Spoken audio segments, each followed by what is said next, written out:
This is problem 1181. It's on page 651.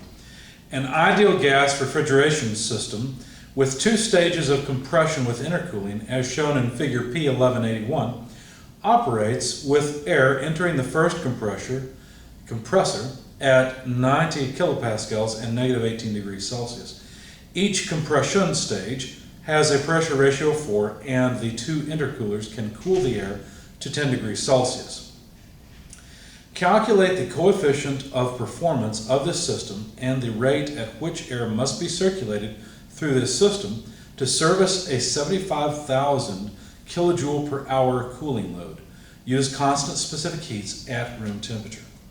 The figure is there just below the problem, and I'll refer to it quite a lot. It looks like it consists of 6 different states. So what we'll do is begin by writing down some of the information that was given and creating a state table so that all of our data can be listed here. So I'm going to put the pressure in kilopascals for the various states and the temperature in Kelvin, because notice they've said that this is an ideal gas. In fact, I believe they said it was air, didn't they? Let's see. Yeah, it can cool the air to negative 10 degrees Celsius. So air is the working fluid that's being compressed throughout this system and is doing the job of moving around heat. So it's the working fluid. Now they gave us some information in the problem statement. I'll jot down before I fill in my table. In fact, let's just go through the statement and find the various numbers. Air entering the first compressor, so that would be state 1 at 90 kilopascals, 18 or negative 18 Celsius. So state 1, we've just been given that information. So it's 90 kilopascals. I guess I should write down my state numbers. 1, 2, 3, 4, 5, 6. So 90 kilopascals. Now negative 18 degrees Celsius. To get the temperature in Kelvin, just add 273. So it's 273 minus 18. If I did my math right, that's 255 Kelvin. And that was given, even though I didn't note that it was given. So I'm questioning myself. Let's see, 20, yeah, that's right. Each compression stage has a pressure ratio of 4. So the compression stages are like from 1 to 2, and then from 3 to 4. So really what that tells us is that the pressure in state 2 is equal to 4 times the pressure in state 1. It also tells us that the pressure in state 4, tell you what, let me go ahead and just, well, I'll put a comma there. Since we know the pressure in state 1, let's go ahead and just use this to get the pressure in state 2. So that's obviously just 4 times 90, so that would be 360 kilopascals. But then they said that the pressure in state 4 is equal to 4 times the pressure in state 3. So let's see, if we look at the diagram, notice that 2 to 3 is basically an intercooler. It's a heat exchanger. It's an open pipe as far as we're concerned. So the pressure in states 2 and 3 should be exactly the same. So there's 360 kilopascals. That doesn't look much like a 6. It's a little better. But then we've got this relationship that says we need to take 4 times 360 to get the pressure in state 4. When I did that, I came up with 1440. And of course, the pressure in state 5 is the same as the pressure in state 4 because this is another intercooler. And so we'll just copy down 1440. But then you should realize that the pressure in state 6 and state 1 need to be the same, since the lower, what they call it, it's not an evaporator anymore. Let's see, they may not give it a name. But anyway, the device between state 6 and 1 is another heat exchanger device. And so it has to have the same pressure at the inlet as at the exit, or close enough. In reality, yes, there's some pressure drop through the heat exchanger, but it's not enough to worry about. So there is the pressure in all of the states from the information they gave us. I really don't need this anymore, but I'm going to keep it up there. I know the pressures in the states, so that's good. And the two intercoolers can cool the air to 10 degrees Celsius. So what they've done is they've said that the air that's been compressed and therefore gotten hot can be cooled down to 10 degrees Celsius. Now how that happens, I don't know. It doesn't matter. The point is that the temperature in states 3 and 5 must be 10 degrees Celsius. So state 3, we want it in Kelvin, so 10 plus 273 is 283. And then state, let's see, what was the other state? State 5 would also be 283 Kelvin. So now we've got pressures in all the states. We've got temperatures in 3 of the states. And I think we've extracted all the information that they've given, except for the 75,000 kilojoule per hour cooling load. So that would be Q dot L. That's what they've given us there. The heat transfer rate that's actually doing the cooling. This is a refrigeration type system. So Q dot L is 75,000 kilojoules per hour. And of course, air is the working fluid, as would be expected. Okay, so let's see what we can do. Notice that all we're left with are 2 compressors and a no, wait a second, let me think about this. There are 2 compressors, and they're all on the same shaft with the expansion device. It's interesting because the expansion device is not actually a, what we normally expect, where we have a, pressure reducing valve, for example. And that pressure reducing valve allows a refrigerant to boil off somewhat. No, this is just air. And so if we're going to allow it to expand, we may as well have it do work as it expands. So there is actually a turbine here that is producing work. Now the turbine won't produce enough work, obviously, to make this happen and go on its own, because we'd be breaking the Clausius statement, right? There'd be no work input, and we'd be pumping heat from low to high temperature. So that's not going to happen. So some net work input is required, but we can recover some of the energy by expanding through the turbine. And ideally, the compressors in the turbine would be isentropic. So to deal with compressor number 1, let me wall off my table here. To deal with compressor number 1, what I have to do, or better yet, what will it give me? Well, compressor 1 relates state 1 to state 2. And the relationship between the two, because the compressor would be, at best, an isentropic relationship. So I should be able to use isentropic equations. Now, they said to use constant specific heats at room temperature. What that tells me is that I can use an equation like this isentropic equation, that says the temperature in state 2 equals the temperature in state 1 multiplied by the pressure ratio between those 2 states to the K minus 1 over K. Where I know to use these Ks because they told me to use constant specific heats. K is just the ratio of heat capacity, Cp over Cv. And if I plug in one number here, I'm assuming that those are constant, and therefore the ratio is constant. So plugging in the numbers for this, I just need T1, which is 255. I need the pressure ratio, P2 over P1, but that's just 4. I need the heat capacity ratio for air, which is 1.4. And then I need a calculator, because I can't do that in my head, right? So anyway, when you go through this, you'll find that this is about 378.93 Kelvin. So I'm going to write that in for the temperature in state 2, 378.93 Kelvin. I can play the same game with compressor 2. Compressor 2 should also be isentropic, and so the form of the equation will be identical.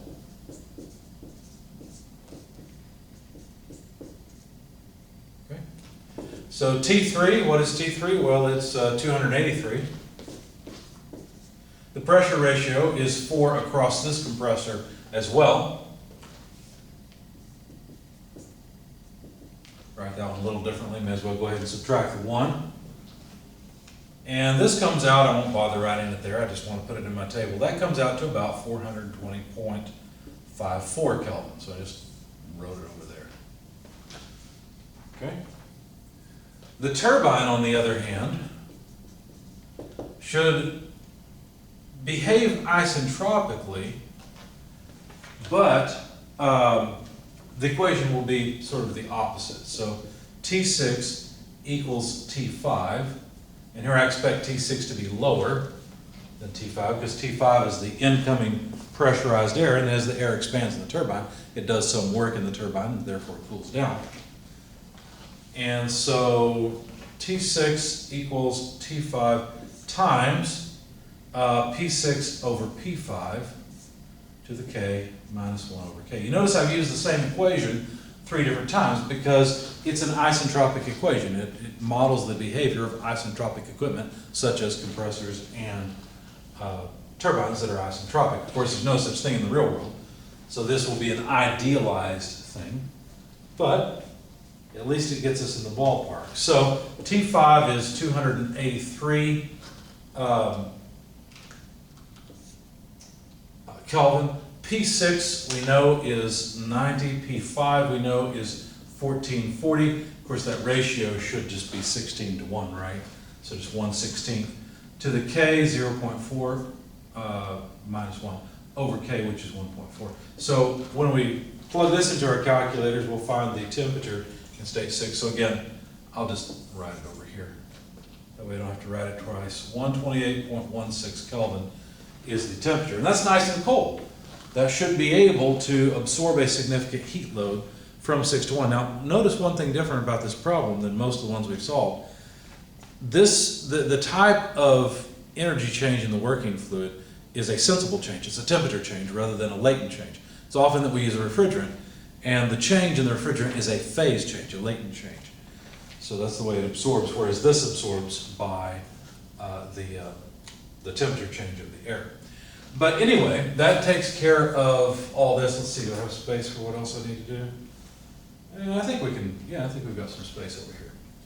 So one of the things they wanted us to find was the coefficient of performance of this refrigeration unit. And the way to do that is to realize it's just the ratio of what we want, QL, over what we have to put in. Now I'm writing the specific heat transfer in the specific word. And really, the specific heat transfer, that's not too bad.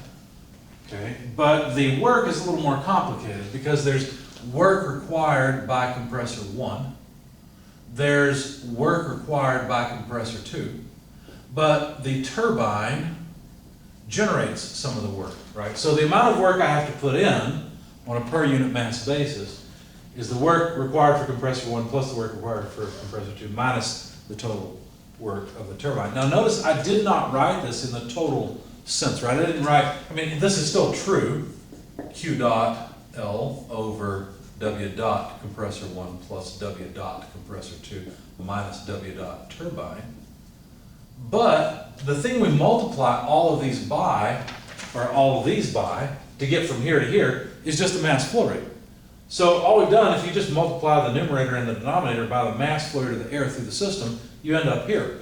So why not just stick with this since it's easier, you see?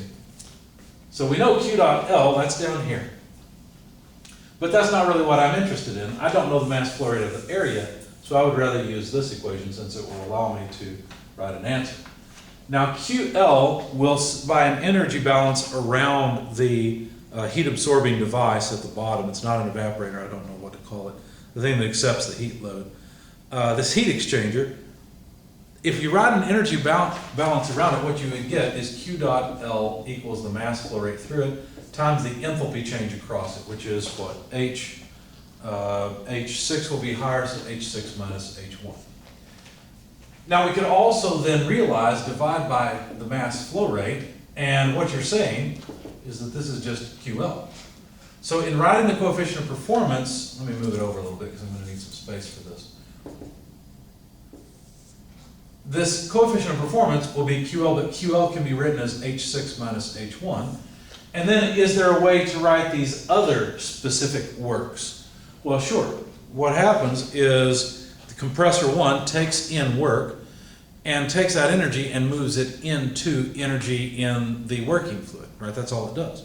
So that's an enthalpy change from state 1 to state 2, where state 2 has more enthalpy than state 1. So to write the work of compressor 1, I would just write H2 minus H1. Similarly, the second compressor in the middle of this diagram increases the enthalpy of the working fluid from state 3 to state 4. And so I would just write plus, and let's put some parentheses to make it clear, this is compressor 1, now compressor 2, H4 minus H3. And then we need to subtract off the work that we get back out from the turbine? Well, the work we get back out from the turbine is equal to the enthalpy change of the working fluid from state 5 to state 6, right? So 6 has less energy than 5, so this would be H5 less H6. And whatever work the turbine does not produce that is needed for the compressor must be, I erased my N, must come into the system as a net amount of work, you see. So there's an imbalance here, and whatever that imbalance is has to be filled by work coming into the system. So anyway, let's get rid of this bit now. So all I've done is go from here to here in terms of enthalpies. But remember that for an enthalpy change, where temperature is what's changing, we can just approximate that as Cp delta T. There's no phase changes here. So we can simply write delta H equals Cp delta T for all of these. So any place we see an enthalpy change, we can write Cp delta T.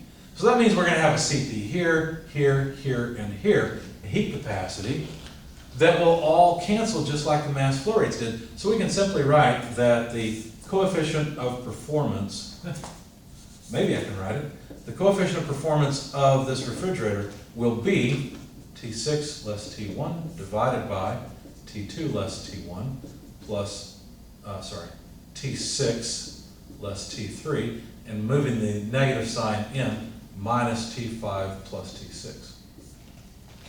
So all we need are the temperatures. We need all these temperatures that, by the way, we've already found. So if we plug all of this in, let's see, T6 to, oh, I've got T1 minus T6 in my notes. Why do I have T6 minus T1 here? Let's see. You know what? I think I've just written it wrong because I wrote, well, T1 would be higher. Oh, because it's absorbing heat. I'm thinking of the other end. Yeah, obviously T1 is larger than T6. I'm sorry. So back up here, I should have written H1 minus H6. That's my fault. T1 minus T6. Yeah, so I want the higher temperature first. So that's the 255 Kelvin temperature. 255 minus T6, 128.16 divided by T2. We should be able to just read it off. 378.93 minus T1, 255 plus T6, which was 128.16 minus T3, 283 minus T5. I think I'm going to run off the edge here a little bit. Did I already hit that? Let's see. 1, 2, 3, 4. Are T6 and are T3 and T5 the same? T3, yes, they are the same. So that's why I'm subtracting 283 twice. Okay.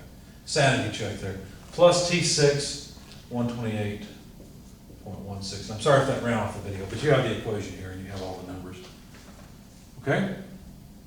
Now I rounded off the 0.16, and for some reason I've got 421 for the temperature in state 4. So I may have messed this up. I need to verify my notes because I should have, let's see, I rounded them off. I made this one 379, 255, but then the temperature in state 4, well, no, I've copied it wrong, haven't I? Yeah, so, and I even copied this wrong. I've got a 4 here and I wrote T6 here. You're probably screaming at the video wondering what I'm doing. I'm sorry. T2, T1, T4, T3, H5, H6. That's why I like to look at my notes on the board and make sure I'm doing things properly because I sometimes mess up. So this one was wrong. It should have been T4, and T4 is 420.54. There we go. All right. Now, as I said, I rounded all these off. That I made 421. This I made 379. This I just made 128, same way there. And so your number may be a little bit different, but I got about 1.187 for my coefficient of performance of this refrigeration system. But I don't believe that's all they asked for. They also said calculate the coefficient of performance and the rate at which air must be circulated.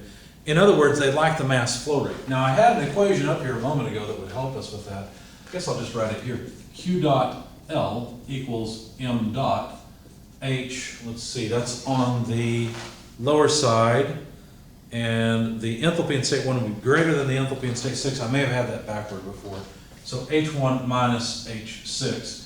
But we're going to approximate delta H as Cp delta T, and say m dot Cp T1 less T6. Okay. So rearranging that, the mass flow rate then would be equal to Q dot L over, not m dot, but Cp T1 less T6. And then plugging in all the numbers we've got, I may not have enough space down here. We'll see. I'll try to fit it in. Q dot L was 75,000 kilojoules per hour. The heat capacity of air is, let's see, 1.0 something. I think I just used 1.005 kilojoules per kilogram per Kelvin. And then T1 less T6, we need 255 less 128.16. So 255 less, and I just used 128.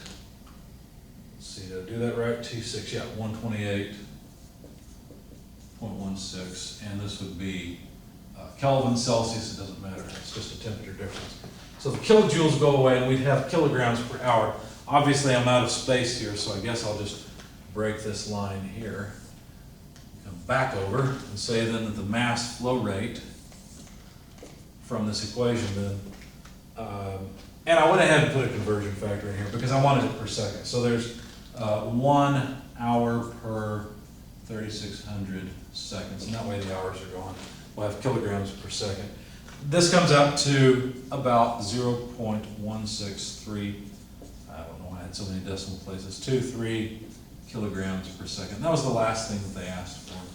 So that's the mass flow rate of the air with a coefficient of performance of 1.187. And hopefully this helps you understand why refrigerants are used and are preferred, because you can end up with, at least theoretically, a much higher coefficient of performance. Now, this seems like that this type of cooling system would be useless anywhere because the coefficient of performance is so low because it's not very efficient. But what if weight was the most important thing in an airplane, for example? Well, in that case, you wouldn't want to carry around a bunch of refrigerant and a big heavy compressor and things. You might want something that's a bit lighter. And so a compressor like this, that's not a reciprocating compressor or even a Copeland scroll, for example, but something that is driven off of a hydraulic motor or driven off of a jet engine somehow, probably through the hydraulics, honestly. It wouldn't matter if the coefficient of performance was so low because you'd be saving weight. The plane would be able to fly, in other words. Nobody ever claimed that air transport was the most efficient way to get around. But it is a convenient and fast way, and you don't want people to get too hot on it. So it's actually fairly common to use air-based air conditioning systems, even though, in theory, they're not terribly efficient. At least this one's not. Now, there are ways to change this, obviously, by changing the pressure ratios and so forth. But refrigerants are used because they're beneficial, not because someone just wants to use them. And some refrigerants are better than others. Ammonia is a great refrigerant, for example. However, it's toxic. And so you probably don't want to be on an airplane if the refrigerant system uses ammonia as the working fluid, because you're kind of stuck, right? If it starts leaking into the cabin, you can't just step off the plane. That doesn't work very well when you're at 30,000 feet or something. So anyway, there is an example of a air-based refrigeration system.